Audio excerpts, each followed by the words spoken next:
Alors aujourd'hui, on va parler d'un sujet qui n'intéresse personne, à savoir l'argent, comment devenir riche en bourse. Car oui, tu peux devenir riche en bourse. Oui, beaucoup de gens deviennent riches en bourse. Tout le monde ne fait pas que se faire éclater sur des options qui leur font perdre tout sur un coup de tête ou sur du Bitcoin ou de l'Ethereum qui prend moins 50% alors qu'il est supposé faire que monter. Je vais te révéler ma méthode, tout ce que j'ai appris depuis quelques années en quelques minutes. Donc reste bien à l'écoute parce que les pépites vont tomber les unes après les autres. Et si tu ne veux pas faire toutes les erreurs que moi j'ai commises depuis que j'ai commencé à m'intéresser au sujet il y a une quinzaine d'années, et bah écoute, reste ici parce que ça arrive. Voilà. Donc d'ailleurs si tu veux pas perdre de temps, tu peux écouter la grande conclusion pour toi. Parce que si tu en as regardé une vidéo pour savoir comment devenir riche en bourse, c'est que tu devrais rester sur les basiques. Et le basique, c'est tu achètes un ETF monde, tu mets tout ce que tu peux dessus en DCA, c'est-à-dire un peu d'argent tous les mois. Ou si tu as une grosse somme, tu peux faire aussi ce qu'on appelle du lump sum si tu viens d'hériter ou quelque chose qui ressemble à ça. C'est une autre méthode qui est supposément plus meilleure dans la plupart des cas statistiquement que celle du DCA. Mais par contre, si demain il y a un crash et que tu as fait ton lump sum et que tu tombes dans les 33% ou je sais plus combien de chances que le lump sum ce soit pas la meilleure idée, je pense que tu vas très mal dormir puisque la nature humaine fait que les gens ont tendance à acheter quand c'est haut et à vendre quand c'est bas. Et que si tu viens d'arriver et que tu fais du lump sum, il y a de bonnes chances pour que tu vendes bas, si jamais il y a un crash demain. Ceci n'est, par ailleurs, tout ce que je vais dire dans cette vidéo n'est absolument pas un conseil en investissement. Je ne suis pas un conseiller financier, je ne sais rien, et tout ce que je vais dire est nul et non avenu. J'ai donc commencé ma carrière d'investisseur professionnel il y a une quinzaine d'années en faisant la chose qu'il faut faire si tu veux arrêter très vite de faire de la bourse, à savoir du levier et des CFD. Le levier, ça consiste donc à, quand tu mets $1, le faire travailler comme si c'était $5. Et donc chaque mouvement de 1% devient un mouvement de 5% pour toi, mais c'est vrai dans un sens et dans l'autre. Ce qui fait que tu peux très vite te retrouver à zéro, surtout si tu as mis des stop-loss, et tu vas évidemment mettre des stop-loss. Enfin bon, je vais pas te faire le dessin, je pars du principe que tu vois à peu près de quoi je parle. Si tu vois pas de quoi je parle et que ça t'intéresse, mets-le en commentaire et je ferai une vidéo 101. Mais là, je vais partir du principe que les gens savent déjà de quoi ils retournent. Donc bref, j'ai fait du CFD, je me suis fait éclater comme tout le monde et je n'y ai pas touché. J'ai pu retoucher les actions après pendant assez longtemps. À mon corps défendant, il y avait zéro information sur le sujet. Et si tu n'avais pas fait des études de finance ou si tu n'avais pas des parents qui étaient un peu dans le truc, tu étais condamné à écouter ton banquier. Et d'ailleurs, aujourd'hui encore, beaucoup de gens le sont, ce qui est absolument incroyable. Je pense que ça va changer dans les 10 ans qui viennent parce que c'est déjà en train de changer. Et puis de toute façon, c'est tellement évident que Internet faisant son chemin, tout le monde sera au courant de tout et il n'y aura plus de nouveautés. Je me demande d'ailleurs ce que ça va donner quand tout le monde sera vraiment au courant, mais bon, on n'y est pas encore. Bref, toujours est-il que je me suis fait éclater, comme ma mère s'était fait éclater avec des actions Natixis qui lui avaient été recommandées par son banquier 2 jours avant que ça perde 98%. Banquier, je ne citerai pas la banque, mais c'est une très très grande banque française. Donc le banquier n'est pas ton ami, véritablement pas ton ami. J'en ai déjà parlé, je crois, un peu dans une autre vidéo.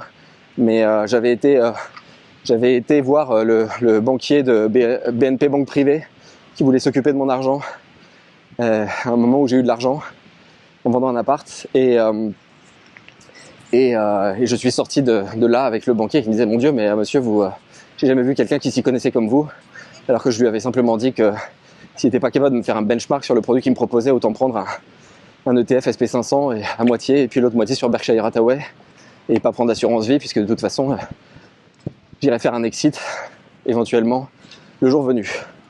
Donc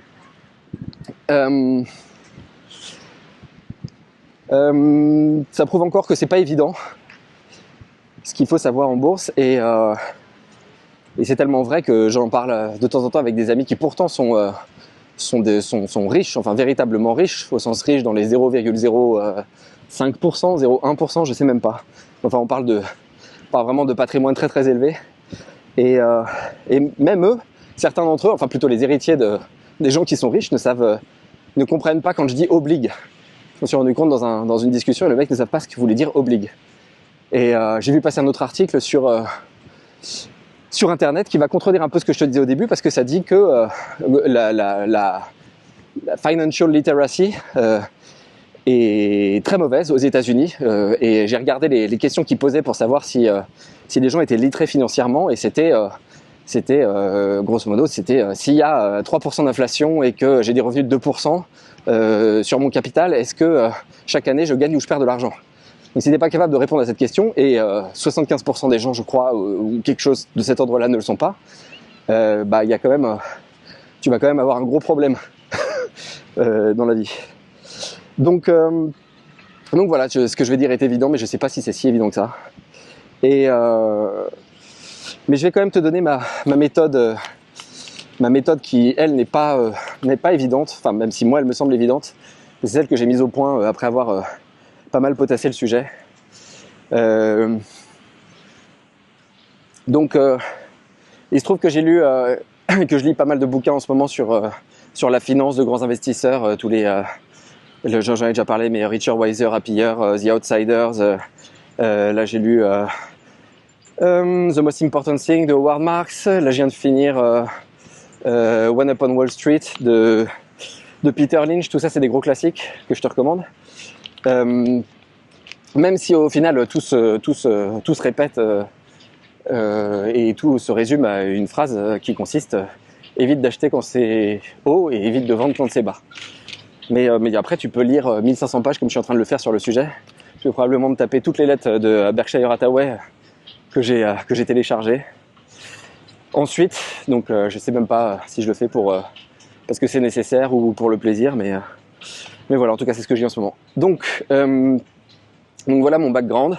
Et le reste de mon background, c'est aussi d'avoir regardé à peu près tout ce qu'on pouvait regarder sur YouTube de vidéos de conseils en investissement. Et au bout d'un moment, ça se répète beaucoup. Et t'as 90% des conseils qui s'adressent à des gens qui n'y comprennent rien. Et qui sont des conseils qui sont en partie de bon sens, mais qui sont en fait aussi teintés de mauvais conseils. Donc en fait, le vrai conseil, c'est effectivement de prendre un ETF Monde et de pas trop se poser de questions, sachant quand même que ça risque de se planter grave à un moment. Si t'écoutes, je sais plus, Jérémy Grantham, je crois, un grand investisseur qui a prévu 2500 des 5 crashs qui sont arrivés ces 60 dernières années. Le mec est né en 1938, donc il a eu le temps de voir venir. Et t'en as comme ça qui ont pignon sur rue et qui font flipper tout le monde tout le temps. Tu vas avoir Jamie Dimon, Jérémy Grantham, de temps en temps t'as Bill Ackman quand il a passé des options. T'as qui d'autre? T'as Ray Dalio aussi qui t'explique la fin du monde comme si c'était ton grand-père en permanence. Et ça fait des années que ça dure, mais bon, écoute, ça continue de plaire, donc pourquoi pas. De toute façon, il faut bien que la bête se nourrisse sur quelqu'un, donc généralement ce quelqu'un, ça va être celui qui écoute son conseiller en patrimoine ou ce qu'on lui dit à la télé. Et donc, cette fameuse méthode promise, la voilà. Ça a consisté pendant assez longtemps à regarder à peu près tout ce qui se faisait sur YouTube. T'as Xavier Delmas qui fait un assez bon travail de vulgarisation, enfin surtout ses premières vidéos, celles qu'il fait depuis qu'il a commencé à faire du YouTube, elles sont pas mal, elles sont même très bien, il t'explique bien tout. Ça veut pas dire forcément que lui il fait les bons choix ou qu'il faut quand il te lâche le truc qu'il a fait, ça veut pas forcément dire qu'il faut faire la même chose, mais en tout cas sur le principe, l'analyse des actions, il est plutôt bien. Je sais pas si t'entends là, ça joue de la guitare, peu importe. Donc regardez tout le YouTube game des conseillers financiers, ça permet de se faire une petite carte de qui est qui, parce que tu vas voir qu'il y a tu vas voir que beaucoup font du un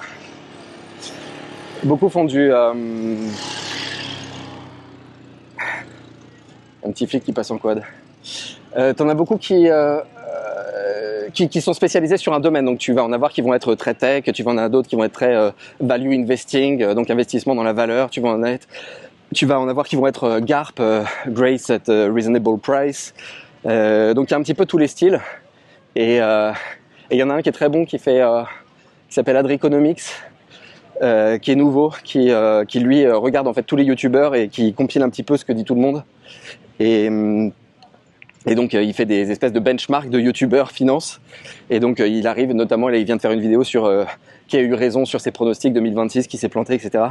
Lui-même fait des choix qui pour l'instant se sont révélés assez catastrophiques pour son propre portefeuille.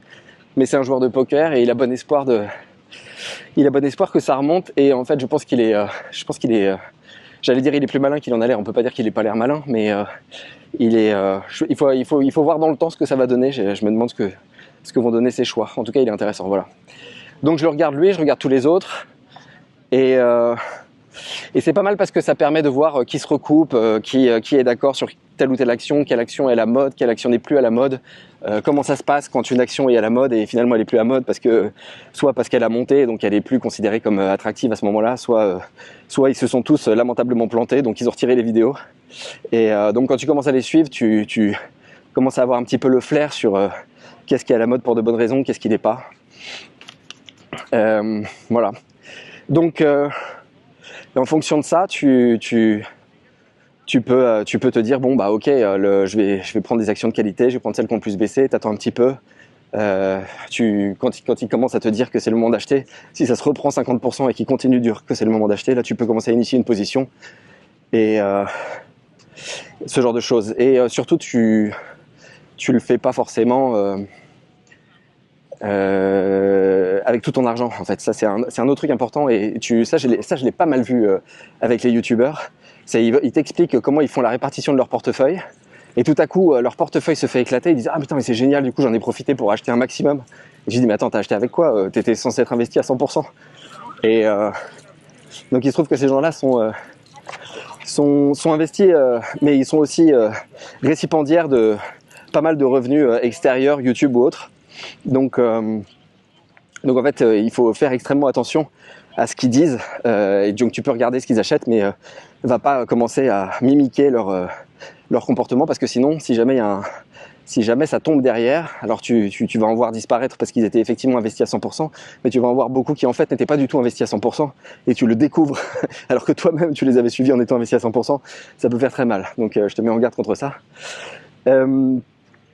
Donc voilà, la méthode pour être investi en bourse, c'est déjà d'utiliser de l'argent et d'être capable de continuer à en utiliser si jamais ça baisse plus que ce que tu avais pensé.